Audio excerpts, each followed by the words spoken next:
Everyone. तो आज हम ग्रुप थ्योरी की टॉपिक को स्टार्ट करेंगे। तो ग्रुप थ्योरी की जो टॉपिक है हम लोग स्टार्ट करेंगे ग्रुप के डेफिनेशन से। तो ग्रुप के डेफिनेशन से सबसे पहले हम देखते हैं कि सेट क्या होता है। तो set a well defined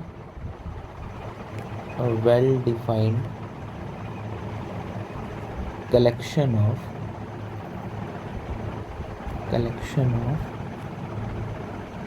distinct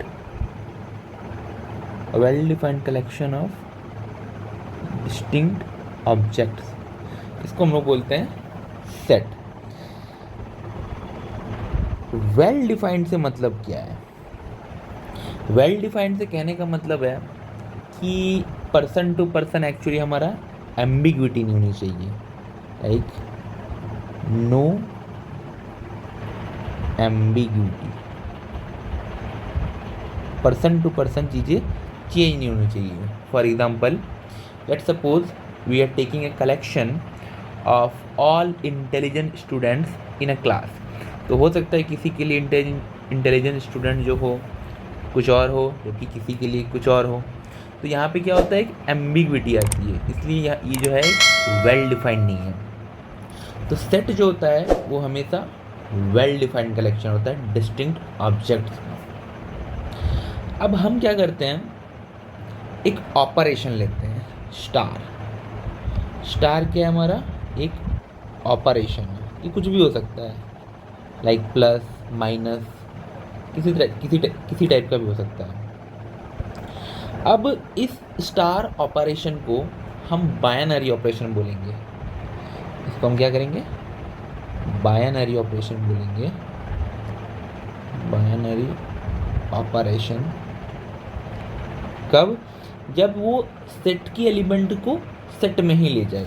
that is star in मतलब बाइनरी ऑपरेशन क्या होता है, एक ऐसा फंक्शन होता है जो कि सेट की एलिमेंट को सेट में ही ले जाता है। दैट इज जहाँ पे जी मेरा क्या है, ये एक सेट है। अभी कैसे काम करता है, तो जी मान लेते हैं हमारा एक सेट है। जी हमारा क्या है? एक सेट है।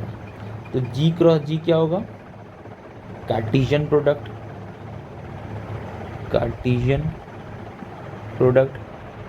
और कार्टेशियन प्रोडक्ट में क्या होते हैं कि सेट के जितने पॉसिबल ऑर्डर्ड पेयर होते हैं उनके कलेक्शन होते हैं। For example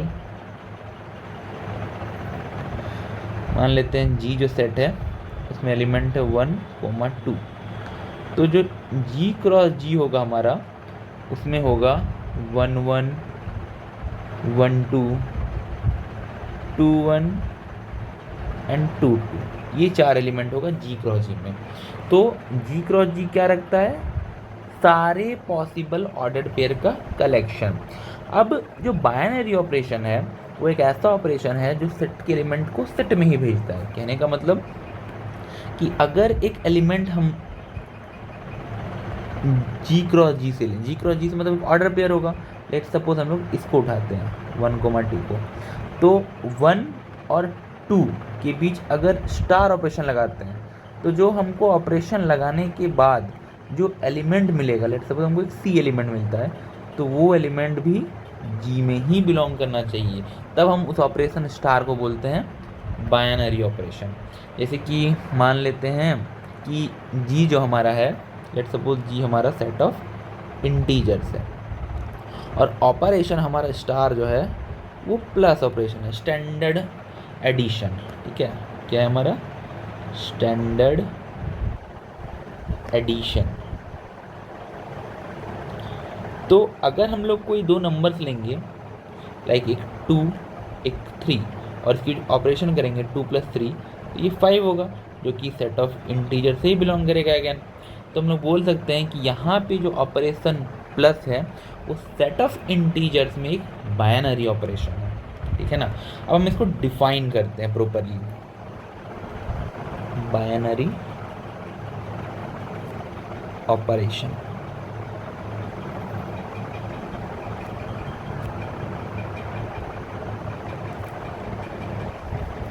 So, a binary operation on any given set binary operation on a given set of elements is an operation which takes two elements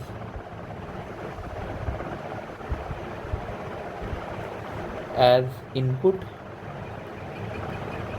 and gives one element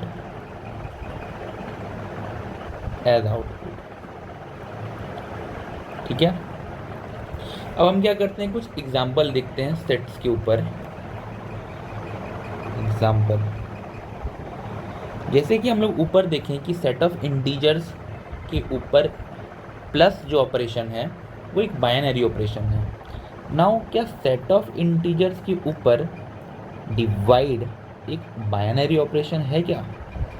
तो set of integers के ऊपर divide binary operation तब होगा जब set के element को set में ही भेजे. दैट इज ए एक एलिमेंट है सेट ऑफ इंटीजर्स का, बी एक एलिमेंट है, उसके बीच अगर ऑपरेशन करें तो जो नया एलिमेंट मिले सी वो भी सेट ऑफ इंटीजर्स में आना चाहिए, है ना. तो अगर हम लोग एक एलिमेंट लें 3, एक एलिमेंट लें 2, दोनों के दोनों सेट ऑफ इंटीजर्स में हैं. अब इसके बीच हम लोग ऑपरेशन लगाएं डिवाइड का, तो ये हो जाएगा 3/2 which doesn't belong to Z, है ना. इसका मतलब कि डिवाइड जो है वो सेट ऑफ इंटीजर्स में बाइनरी ऑपरेशन नहीं है. Divide is not a binary operation, binary operation on set of integers. ठीक है, ओके. नाउ हम क्या करेंगे, डिफाइन करेंगे ग्रुप को.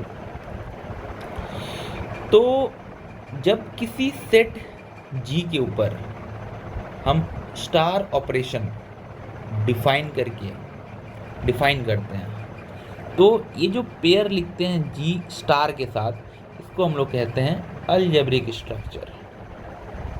Algebraic structure. इस पेयर को G विथ एन ऑपरेशन हम इसको अलजेब्राइक स्ट्रक्चर बोलते हैं. तो इस अलजेब्राइक स्ट्रक्चर को हम लोग कहते हैं group. It is a group if it satisfies the following axioms.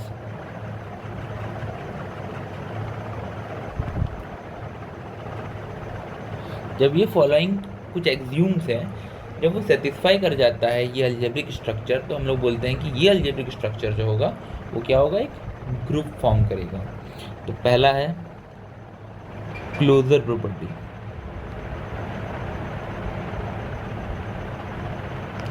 दूसरा एसोसिएटिविटी. तीसरा एग्जिस्टेंस ऑफ आइडेंटिटी.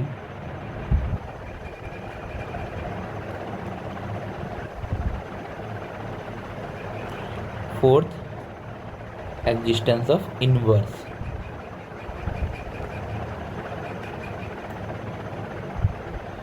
तो जब कोई अलजेब्रिक स्ट्रक्चर मेरा ये चारों प्रॉपर्टी को होल्ड करता है तो हम लोग बोलते हैं उस अलजेब्रिक स्ट्रक्चर को ग्रुप. अब ये प्रॉपर्टीज एक्चुअल में कहता क्या है, क्या होता है ये क्लोजर प्रॉपर्टी? तो क्लोजर प्रॉपर्टी कहने का मतलब है कि for all A, B belongs to G, A star B belongs to G. ठीक है, मतलब कोई भी एलिमेंट ग्रुप से हम लोग लेंगे तो A स्टार B जो होगा वो ग्रुप से ही बिलोंग करना चाहिए. तो हम लोग बोलते हैं कि वो जो सेट G है वो मेरा स्टार ऑपरेशन के रेस्पेक्ट में क्लोजर प्रॉपर्टी होल्ड कर रहा है. एसोसिएटिविटी क्या होता है? एसोसिएटिविटी का मतलब A star B star C is equals to A star B star C. ये for all A comma B comma C belong to G होना चाहिए। तब हम लोग बोलेंगे कि ये जो सेट स्टार ऑपरेशन के रिस्पेक्ट में एसोसिएटिविटी होगा। एग्जिस्टेंस ऑफ एंटिटी क्या होता है कि there exist an element E belong to ji such that A star E equal to E star A equal to A होना चाहिए for all A belong to G के लिए। मतलब जी का हम लोग कोई भी एलिमेंट ले, स्टार ऑपरेशन के रेस्पेक्ट में हमें एक ऐसा एलिमेंट मिलना चाहिए ई जो किसी भी एलिमेंट के साथ हम ऑपरेट कराएं तो हमेशा ए ही एलिमेंट मिले। एग्जिस्टेंस ऑफ यूनिवर्स क्या होता है कि for all A belong to G, हम चाहे जी जो सेट है उससे कोई भी एलिमेंट ले लें, कंसिडर कर लें, हमें एक ऐसा एलिमेंट मिलेगा there exist an element B belong to ji such that A star B equals to B star A equals to E, where E is the identity element। यहाँ पे जो हमारा E मिला वो, ठीक है। तो ये फॉर ऑल सॉरी,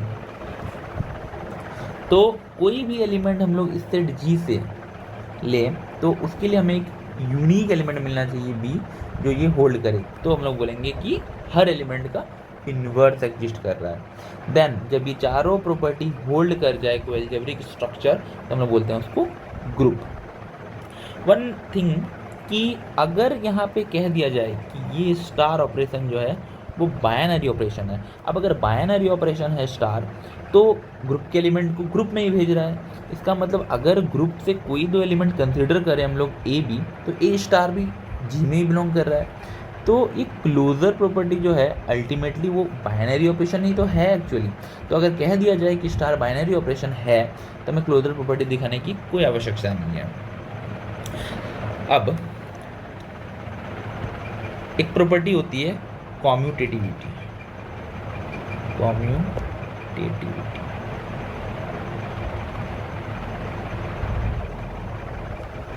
कॉम्यूटेटिविटी क्या होती है? अगर A एंड B अगर G से बिलोंग कर रहा है कोई सेट से तो A star B equal to B star A, इसको हम लोग बोलते हैं कॉम्यूटेटिव प्रॉपर्टी। अगर ये प्रॉपर्टी ग्रुप G के हर एक एलिमेंट के लिए होने लगे, ठीक है, मतलब ये चारों प्रॉपर्टी जो है होल्ड करने के बाद, ये चारों प्रॉपर्टी होल्ड करने के बाद अगर वो ग्रुप जो बना वो कॉम्यूटेटिविटी भी होल्ड किया तो हम लोग बोलते हैं कि वो ग्रुप जो होगा वो अबेलियन ग्रुप होगा। Then G is an abelian group.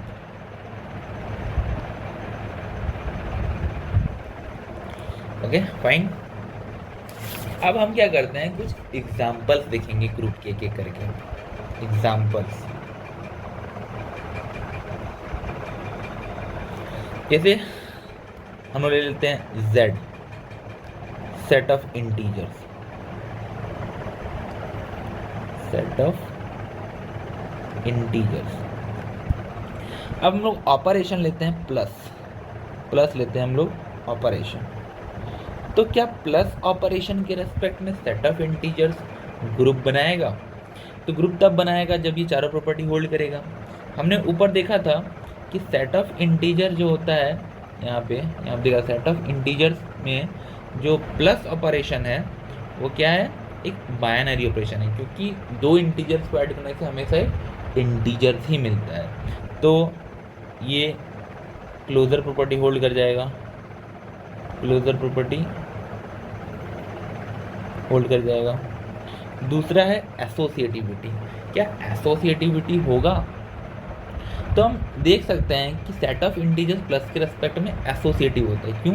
क्योंकि दो इंटीजर्स को जोड़ें और फिर से एक इंटीजर जोड़ें वो इक्वल होता है कि बाद में जोड़ के फिर इससे जोड़ें, है ना, कोई प्रॉब्लम नहीं। For all A, B, C belongs to Z। अगला प्रॉपर्टी है एग्जिस्टेंस ऑफ एंटिटी। क्या ऐसा एलिमेंट है सेट ऑफ इंटीजर्स में जिससे कोई भी एलिमेंट अगर ऐड कर दें तो वही एलिमेंट में? हाँ ऑब्वियसली 0 है, 0 belong to Z, where A plus 0 equal to 0 plus A equal to A होता है। For all A belongs to Z। अब क्या Z का हर एक एलिमेंट के पास इन्वर्स एग्जिस्ट करता है। कहने का मतलब a plus b for all a belongs to z there exist an element b belong to z such that a plus b equal to zero और b plus a equal to zero. That means हम यहाँ से कह सकते हैं कि b को अगर हम लोग माइनस ए कंसिडर कर लें, b को अगर हम लोग माइनस ए कंसिडर कर लें तो a plus minus a equal to zero हो जाएगा। तो हाँ, हम ये कह सकते हैं कि हर एक एलिमेंट के लिए हमें एक इन्वर्स मिल जाएगा, that is minus A which belongs to B equal to minus A जो होगा वो कहाँ से बिलोंग करेगा, जेड से ही बिलोंग करेगा। तो हर एक एलिमेंट का इन्वर्स है, तो ये ग्रुप फॉर्म कर रहा है। अब क्या हम कह सकते हैं कि ये एक अबेलियन ग्रुप है? तो जो सेट ऑफ इंटीजर्स होता है वो कॉम्यूटेटिव प्रॉपर्टी भी होल्ड कर सकता है, इसलिए हम लोग सेट ऑफ इंटीजर को बोलेंगे it is an abelian group, it is an abelian group with respect to the addition operation. ठीक है ना। अब अगर हम लोग ऑपरेशन चेंज करते हैं, अब ऑपरेशन हम लोग ले लेते हैं मल्टीप्लिकेशन, तो क्या मल्टीप्लिकेशन के रेस्पेक्ट में ग्रुप बनेगा? तो एक्चुअली ये मल्टीप्लिकेशन के रेस्पेक्ट में ग्रुप नहीं बनाता है। तो क्यों नहीं बनाता है? क्योंकि मल्टीप्लिकेशन के रेस्पेक्ट में हर एक एलिमेंट का इन्वर्स नहीं मिलता। क्यों? तो लेट सपोज 2 है, 2 जो है वो सेट ऑफ इंटीजर से बिलोंग करता है। ठीक है। तो for all a belongs to g there exist b belong to g such that a b equals to identity होना चाहिए। तो मल्टीप्लिकेशन के रेस्पेक्ट आइडेंटिटी क्या होगा? 1 होगा। तो 2 इंटू बी इक्वल्स टू 1 होना चाहिए, दैट इज b क्या होना चाहिए? b equals to 1/2 which doesn't belongs to set of integer. इसका मतलब कि सेट ऑफ इंटीजर्स में हर एक एलिमेंट का मल्टीप्लिकेशन के रेस्पेक्ट में इन्वर्स एग्जिस्ट नहीं करता, इसलिए नॉट अ ग्रुप। अब ये ग्रुप नहीं बनाएगा। ठीक है। अब हम दूसरा एग्जांपल लेते हैं, थर्ड।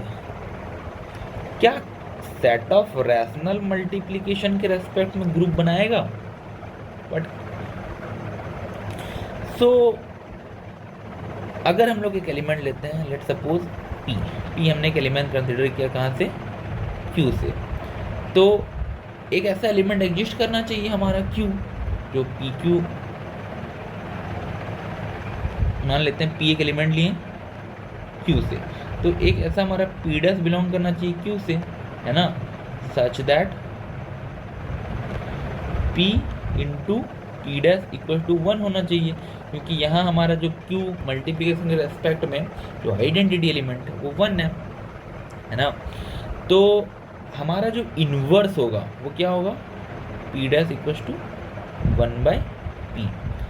अब हमको पता है कि 1/p भी एक रैशनल नंबर होगा until and unless p not equal to 0 हो जाए। इसका मतलब कि अगर p एलिमेंट जो कि रैशनल नंबर से बिलोंग कर रहा है वो 0 एलिमेंट नहीं है, तो हमेशा एक p डैश एलिमेंट मिलेगा।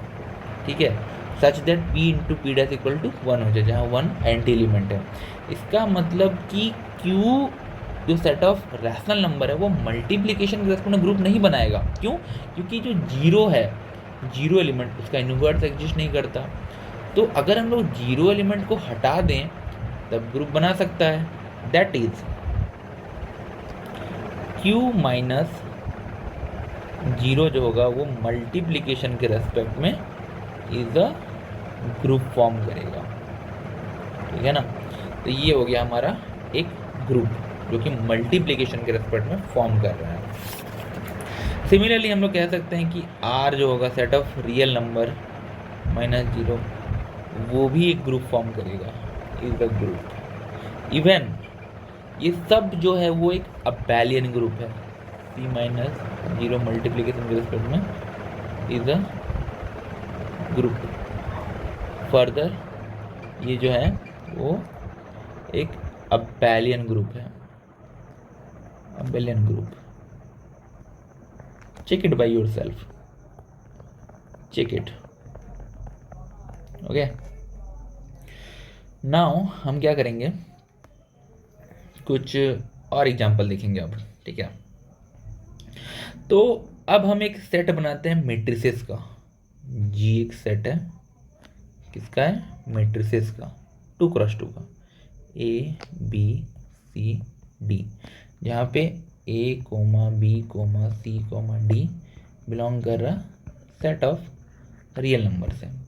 और हमने ऑपरेशन जो डिफाइन किया इसमें, operation is equals to matrix addition, matrix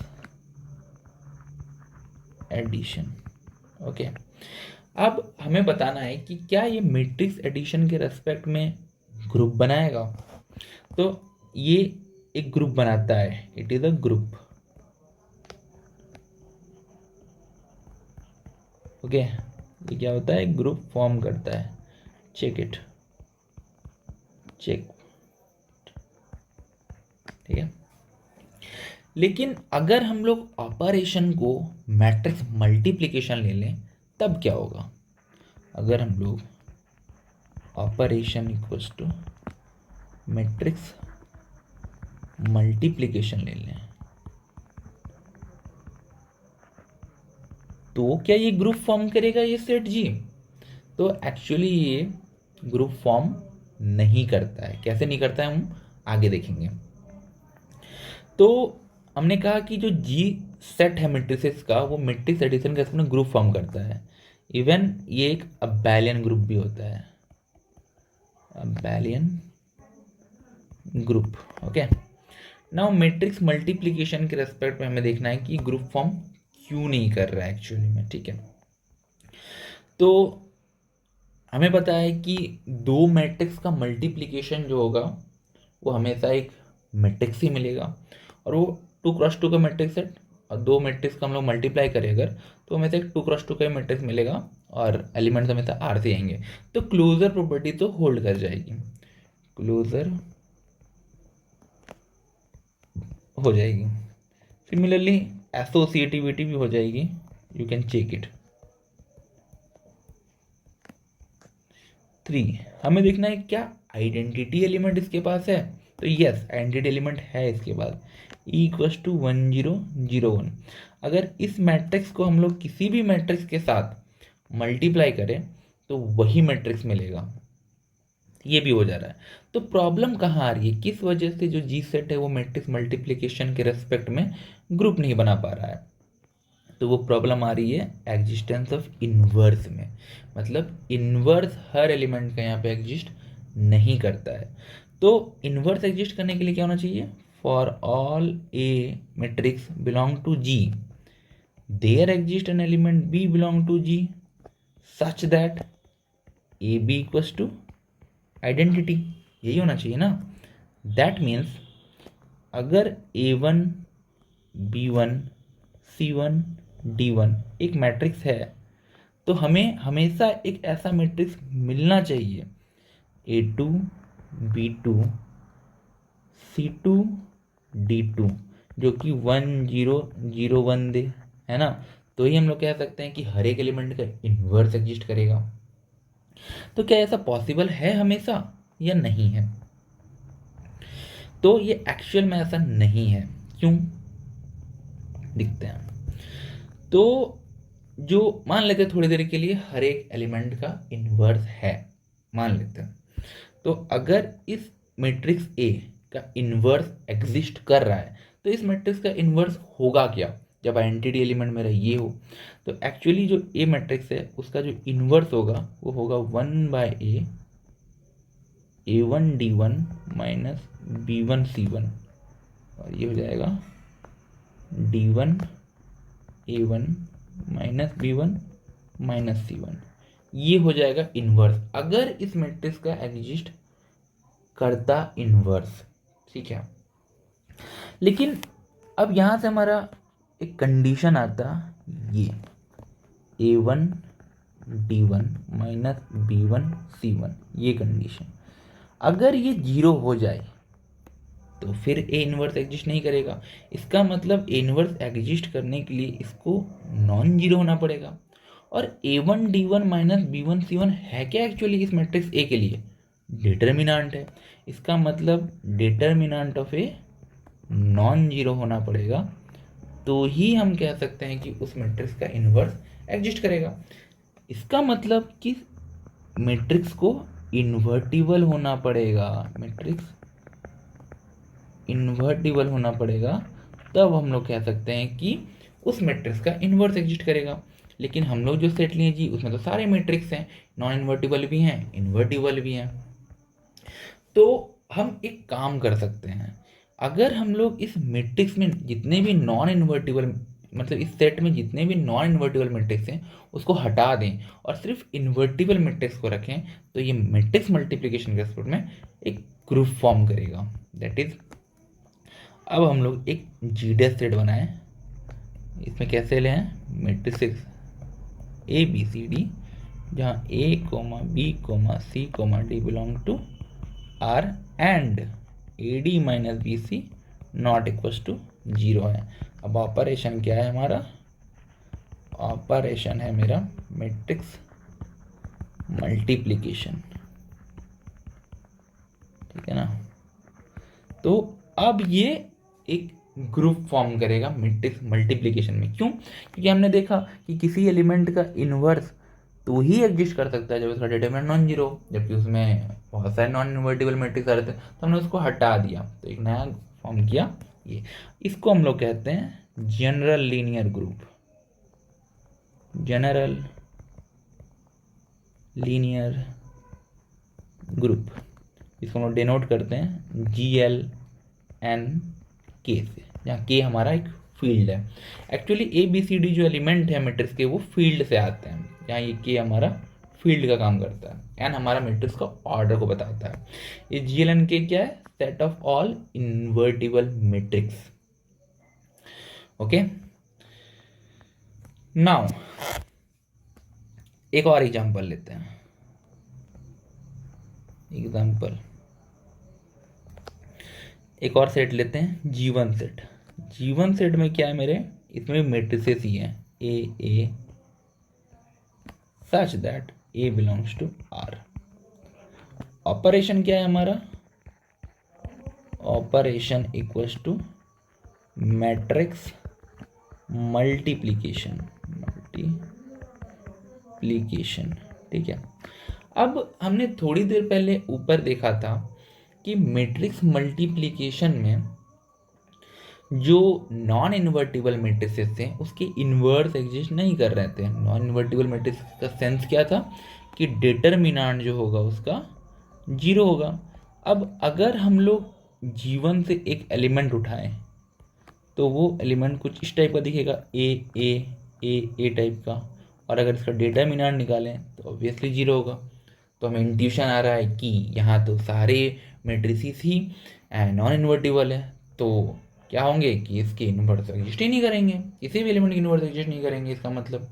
but ऐसा नहीं है, यहाँ एक्चुअली मैट्रिक्स मल्टीप्लिकेशन के रेस्पेक्ट में ये एक ग्रुप फॉर्म करता है। कैसे? अब 1 number 2 number, that is closer and associativity. Check it by yourself. Okay, now we will see third, existence of identity. इसका मतलब कि for all A belongs to G there exists an element E belong to G such that AE equal to EA बराबर A आना चाहिए, है ना। तो ये एलिमेंट क्या है, AA और यहाँ पे EE होने से ऐसा आना चाहिए, इक्वल्स टू AA ऐसा होना चाहिए। तो इसको अगर मल्टीप्लाई मैट्रिक्स करें तो 2AE 2AE 2AE 2AE equals to A हो जाएगा, ठीक है। अब यहाँ से E इक्वल्स टू आ जाएगा 1/2। इसका मतलब कि अगर हम लोग मैट्रिक्स 1/2 ले लें जो कि हमारा G1 से बिलोंग कर रहा है, तो ये हमारा इस सेट के लिए मैट्रिक्स मल्टीप्लिकेशन के रेस्पेक्ट में आइडेंटिटी एलिमेंट बन जाएगा। मतलब किसी भी एलिमेंट के साथ हम लोग इस मैट्रिक्स को ऑपरेट कराएंगे, मतलब ऑपरेशन कराएंगे, मल्टीप्लाई कराएंगे, तो हमें वही मैट्रिक्स मिलेगा घूम फिर के। इसका मतलब आइडेंटिटी एलिमेंट तो एग्जिस्ट कर रहा है। अब हम एक चीज़ देख सकते हैं कि इसका जो आइडेंटिटी एलिमेंट था और ऊपर वाले जो हमने सेट लिया था ABCD, उसका आइडेंटिटी एलिमेंट था, दोनों में फ़र्क है। वहाँ आइडेंटिटी एलिमेंट 1001 था, यहाँ आइडेंटिटी एलिमेंट 1/2 1/2 1/2 1/2 है। तो इसलिए जो हमने ऊपर कहा था कि यहाँ पे जो इन्वर्स एग्जिस्ट करेगा, वो इन्वर्स तभी एग्जिस्ट करेगा जब डिटर्मिनेंट नॉन जीरो हो, वो यहाँ पे नहीं लगता है, just because of the identity element. So जो कोई एलिमेंट होगा, मान लेते हैं कोई एलिमेंट है A जो बिलोंग कर रहा है G1 से, जो दिखेगा कैसा A होगा। तो इस मैट्रिक्स का जो इन्वर्स होगा वो होगा 1/4A 1/4A 1/4A and 1/4A।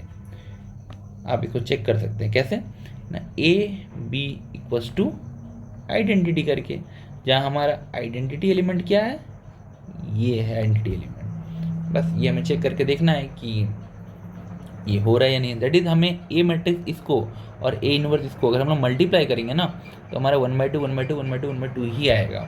इसका मतलब एक्चुअली हम लोग कोई भी मैट्रिक्स A लेते हैं तो हमें उसका इन्वर्स मिलता है, इवन आफ्टर कि यहाँ पे जो हमारे मैट्रिसेस हैं उसके डिटर्मिनेंट 0 आ रहे हैं। तो ये क्या होता है, एक ग्रुप फॉर्म करता है। अब यहाँ सवाल होगा कि यहाँ पे 1/4 अगर A 0 हो जाए तो फिर डिफाइन नहीं होगा, तो इसीलिए इस सेट में हमने A को नॉन जीरो लिया है, ठीक है ना, इसलिए हमेशा डिफाइंड है। So it is a group, it is a group, ये ग्रुप फॉर्म करता है, ठीक है ना। अब हम क्या करेंगे, कुछ और एग्जांपल्स देखेंगे ग्रुप्स के। पहला है ZN ग्रुप, दूसरा UN ग्रुप, तीसरा Klein 4 group, Klein 4 group, fourth is Q8 group. ये ग्रुप्स ही हैं मेनली जो हम आगे यूज़ करेंगे, ठीक है। अब ZN जो होता है वो क्या होता है, एक्चुअली ZN के जो एलिमेंट्स होते हैं वो कुछ इस तरह से होते हैं, 0 1 2 डॉट डॉट डॉट n-1, और इसमें ऑपरेशन होता है एडिशन मॉडुलो n, और इसके रेस्पेक्ट में ये अबेलियन ग्रुप होता है, अबेलियन ग्रुप फॉर्म करता है। You can verify it by your self, okay, आप वेरीफाई कर सकते हैं इसको कैलिडेबल बना के, या फिर ऐसे भी कर सकते हैं जो चारों प्रॉपर्टीज़, मतलब पांचों प्रॉपर्टीज लगा के देख सकते हैं कि ZN जो होता है वो एक अबेलियन ग्रुप फॉर्म करता है। अब UN क्या होता है, UN में वो सारे एलिमेंट होते हैं X, ठीक है, such that GCD of X, N जो होता है वो 1 होना चाहिए, और X जो एलिमेंट होगा वो क्या होगा ना, हमेशा n से छोटा होगा, that is 1 less than equal to x less than equal to n होगा। तो UN में वो सारे x के कलेक्शन होते हैं जिसके GCD ऑफ XN 1 हो जाए, ये भी एक अबेलियन ग्रुप फॉर्म करता है। You can verify it by yourself, ठीक है। Klein 4 ग्रुप क्या होता है, E A B and AB, ये ग्रुप जो होता है वो Klein 4 ग्रुप कहलाता है, और ये भी हमेशा एक अबेलियन ग्रुप होता है, अबेलियन ग्रुप।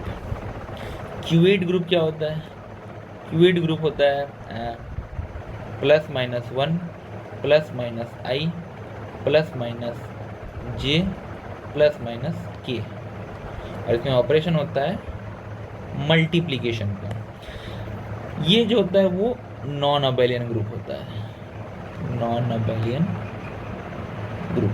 क्यों, क्योंकि I डॉट J जो होता है वो K होता है, जबकि J डॉट I जो होता है वो माइनस के होता है, इसलिए जो होता है वो एक नॉन अबेलियन ग्रुप होता है। तो यहाँ पे हमारे पास 3 एग्जाम्पल्स है अबेलियन ग्रुप के और 1 एग्जाम्पल है नॉन अबेलियन ग्रुप के। तो ये सब जो एग्जाम्पल्स है वो हमें बाद में काम आएंगे काउंटर्स करने के लिए, ठीक है। सो अभी के लिए इतना ही, will see you later, thank you.